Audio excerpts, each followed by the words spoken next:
భారత క్రికెట్లో దిగ్గజ ఆటగాడు రోహిత్ శర్మ కెరియర్ ముగింపు దశకు చేరుకుందా? చరిత్రాత్మక లార్డ్స్ వేదికగా హిట్మ్యాన్ అంతర్జాతీయ క్రికెట్కు వీడ్కోలు పలకబోతున్నాడా? ప్రపంచ కప్ ప్రణాళికల్లో లేవంటూ సెలెక్టర్లు చెప్పేశారా?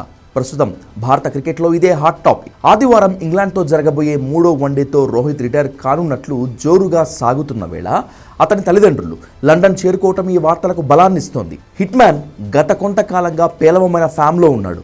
ప్రస్తుత ఇంగ్లాండ్ సిరీస్లోనూ నిరాశపరిచాడు. దీంతో 2027 వన్డే ప్రపంచ కప్ ప్రణాళికల్లో తాను లీడనే విషయాన్ని సెలెక్టర్లు రోహిత్కు స్పష్టం చేసినట్లు సమాచారం.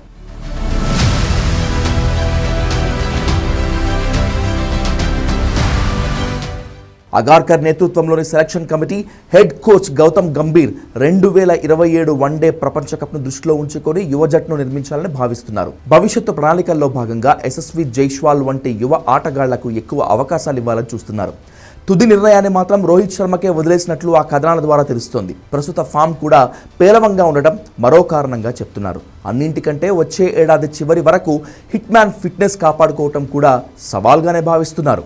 తాజాగా రోహిత్ రిటైర్మెంట్ వార్తలకు బలం చేకూరుస్తూ కొన్ని సంఘటనలు జరిగాయి. ఇంగ్లాండ్తో 2వ వన్డేలో రోహిత్, కోహ్లీ పక్కపక్కనే కూర్చున్నారు. గతంలో అశ్విన్ రిటైర్మెంట్ సమయంలోనూ కోహ్లీ అతని పక్కనే కూర్చున్నాడు.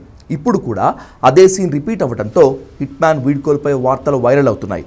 మరోవైపు రోహిత్ శర్మ తల్లిదండ్రులు హఠాత్తుగా లండన్ చేరుకున్నారు.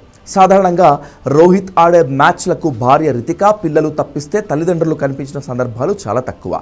అలాంటిది రోహిత్ పేరెంట్స్ ఇప్పుడు లండన్ చేరుకోవడంతో రిటైర్మెంట్ ఖాయమేనంటూ అనేక మంది అంచనా వేస్తున్నారు. టీమిండియా జెర్సీలో చివరిసారిగా తన కుమారుడిని ప్రత్యక్షంగా చూసేందుకు వాళ్లు వచ్చారని భావిస్తున్నారు. ఇదిలా ఉంటే రోహిత్ శర్మకు ప్రపంచ కప్లో అద్భుతమైన రికార్డు ఉంది. మెగా టోర్నీ అంటే చాలు పూనకం వచ్చినట్లుగా చెలరేగిపోతాడు. అలాంటి హిట్మ్యాన్ను ఇప్పుడు అదే ప్రపంచ కప్కు పక్కన పెట్టడంపై ఫ్యాన్స్ ఫైర్ అవుతున్నారు. మరోవైపు సెలెక్టర్ల నిర్ణయంపై హిట్మ్యాన్ అసంతృప్తి వ్యక్తం చేశాడు. ఇంకా కొనసాగుతానని చెప్పినట్లు, దీనికి సెలెక్టర్లు నిరాకరించినట్లు వార్తలు వస్తున్నాయి. రోహిత్ శర్మ ఇప్పటికే అంతర్జాతీయ క్రికెట్లో T20 టెస్ట్ ఫార్మాట్ల నుంచి తప్పుకున్నాడు. 2024లో భారత జట్టుకు కెప్టెన్గా T20 ప్రపంచ కప్ అందించిన తర్వాత ఈ ఫార్మాట్కు వీడ్కోలు పలికాడు. ఆ తర్వాత 2025లో టెస్ట్ క్రికెట్కు రిటైర్మెంట్ ప్రకటించాడు. ఇప్పటి వరకు 287 వన్డేలు ఆడిన రోహిత్ 11,000కు పైగా పరుగులు చేశాడు.